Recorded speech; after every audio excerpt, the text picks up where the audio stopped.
On this show, we're talking about what upgrades to go for in the spring event. When will 120Hz come to all iPhones? Why I think M2 and M1 Pro devices are coming together, and dual M1 Max MacBooks. I'm iCav Dave, and I simplify Apple so that everything just works for you. And if you want the latest Apple news, leaks and rumours every weekday at 1300 UTC, like the video, subscribe to the channel and ring the bell. So, given there's still no news, this is an iCav Answers special, so let's get straight into your questions. James Apple asks, will you upgrade to the new MacBook? James Apple asks, will you upgrade to the new iPad Air or Max Mini Pro for the spring event, or will you get both? If anything, it's going to be the Mac Mini. The iPad Air that I've got already is absolutely fine for what I need. I don't necessarily need to have the latest, greatest iPad because it's not used for anything really heavy duty for me. It's very much a YouTube machine. It's what I do notes on at work. I do a bit of kind of iWork stuff, so numbers, pages, keynote, that kind of thing. Nothing particularly challenging. Occasional video editing, but I also am not generally in a rush to get those edits out. So the render times being a little bit longer doesn't really matter. The faster professional Mac Minis though, that is something that I'm absolutely excited about.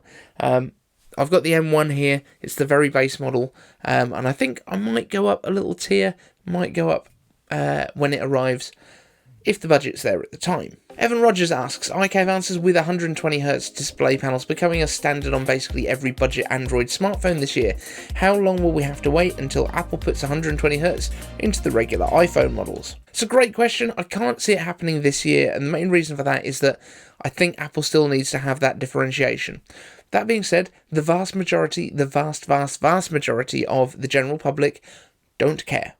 Most of them don't even see it on the Pro phones, even if they've got it. They don't notice that it's different. A lot of people buy the Pro iPhones because they like the materials. They just like to have the best one.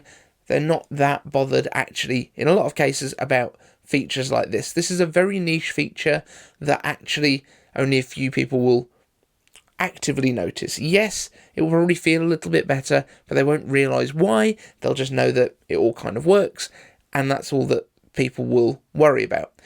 Android phones chase specs a lot. iPhones don't chase specs, they chase features that people actually want, and I think Apple's doing the right thing here. If Apple was to go straight to 120Hz as opposed to ProMotion as well, that's going to take a big hit on the batteries. Remember as well, we've had smaller batteries typically in the iPhone regulars, because you've had the mini and the regular size, and then the regular size and the large for the Pros. So I think that's also been a factor. We are apparently going to get the bigger regular phones this year, but I just don't see ProMotion being something that is going to sell any more regular iPhones. Armin Dressler asks, iCav Answers, why do you expect that Apple will launch the M2 MacBook alongside new M1 based products, the iMac, Mac Mini, at the spring event? M1 might look outdated straight away. Hard to sell the old architecture if there is a new one. When would the next event to present the M2 and MacBook be after that? There's a couple of things here that I think I've talked about a little bit in the past, but regardless, number one, there is a possibility that Apple could choose to do two events. They could have a March event and an April event if they wanted to. They can do whatever they want. So we could have a March event with iMacs and the Mac Mini, and then we could also have an event in April with M2 stuff, if that's what Apple wants to do. But bear in mind that we're still going to be getting M1 architecture stuff, the M1 Extreme, M1 Ultra, whatever it's going to be called, for the Mac Pro, which won't come until much later in the year. Either, I would think it's going to be announced in June, but probably not ship until later, maybe even as long as December before the Mac Pros launch. And this is where people seem to have in their heads that you can't sell anything with a 1 in it once a 2 exists. It's not the case at all. The vast majority of people who buy Macs aren't actually looking at what processors inside. I guarantee you this. It's not the people like us, not the people that are watching videos about Macs and about MacBooks, but the normal people, the people that want something they can type on, something that they can use for browsing the internet, something they can use for Office, something that they can use for all that sort of stuff, just general purpose life computing. Not high-end creators, not anyone that's got any kind of specific hardware need. But that's probably still 90%, 80 to 90% of the people that are buying a Mac don't care particularly what processor's in it. They want something with good battery life, something that's quick enough for what they need and fits their budget. So I think as tech enthusiasts, we put a lot more emphasis on what chip is inside something than most people that are buying it. That's the first point there. When we're talking about the M1 Pros and the M1 Maxes, they're still going to be drastically faster than the M2. The M2 is going to be a small evolution of the M1. The M1 Pro and M1 Max have got drastically more performance cores inside, so you're going to get far more brute force performance there. Are you going to have the fastest possible single core? No.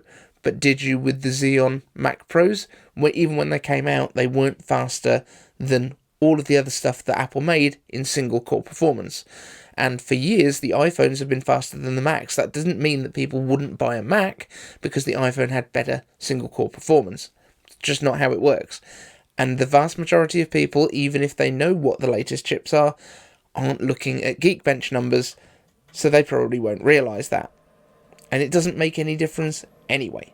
So no, I don't think there's any issues with an M2 coming out at the same time as an M1 Pro or an M1 Max. In fact, I think it would be a big advantage for Apple to release the Mac Mini with M2 and M1 Pro and M1 Max in it, so that they can talk about the differences and which model works for who. Like the M2 version is your low-cost desktop. It's going to have probably some better graphics performance than the original M1, but the M1 Pro and the M1 Max are going to have drastically better graphics than the M2 and more multi-core performance than the M2. The M2 might be slightly snappier in a few tasks, but when it comes to doing anything heavy-duty, the M1 Pro and M1 Max will surpass it comfortably, probably until we get to at least M3, maybe M4. Josh asks, iCave Answers, have you ever dropped your phone and cracked it or broken it on purpose? No, who does that? Other than people on very big YouTube channels where their entire channel is kind of built on the fact that they break stuff and kind of put it through a lot of punishment, like Unbox Therapy, for example, when they went for the whole Bendgate thing. I'm sure it was them. And also Zach, Jerry Rig Everything, who was the guy that bent the iPad Pros. These guys have made a huge amount of notoriety from breaking stuff, and that's fine. I don't have that kind of budget, although it would probably pay for itself pretty quickly.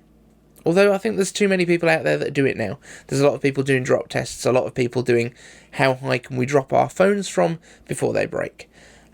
Not for me.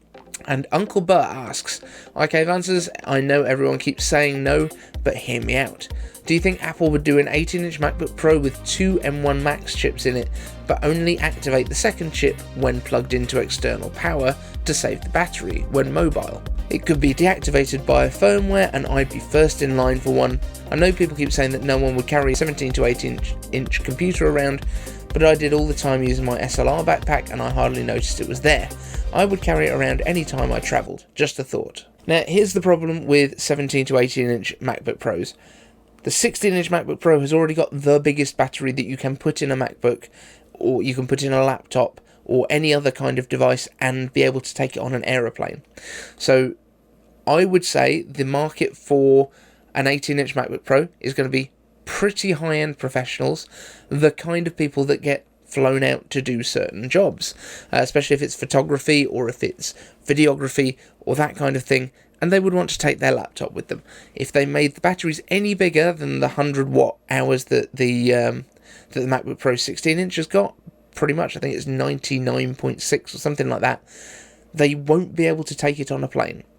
If you put a pair of M1 Maxes in there, you are going to rip through that battery a lot quicker. I don't see Apple, especially with the way that the M1 platform has been built and Apple Silicon in general, the joy of these things is that they work just as well on battery power as they do when you plug them into the mains. So I don't see Apple going down the route of having an extra core that you can plug in when you're doing that. The only thing that I would think Apple might do along those lines is something along the lines of having the MacBook Pro 16-inch and being able to attach it to a M1 Pro or M1 Max Mac Mini over USB, and using that as like an external GPU, but an external CPU as well. So maybe you could kind of pair up the power of those two over USB-C when you have access to it in that kind of way. Do you see what I'm trying to get at here?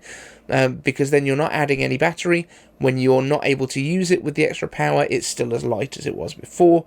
That would be, if anything, the way that I would see them doing it. But I've said for a while that I would love Apple to do kind of some distributed network computing. So if you're at home on your home network and you have other Macs in the building, I would love it for your MacBook or whatever Mac you're working on to be able to send tasks to those other idle computers and make use of some of their compute time, just to help speed up certain things like rendering tasks. On Blender, for example, it could send some of the tiles off to be rendered elsewhere and then brought back to reassemble. That's the sort of thing that I could see Apple doing. Don't see them doing an 18-inch laptop. I just don't see it. I'd love it if I'm wrong. I still just don't see it happening.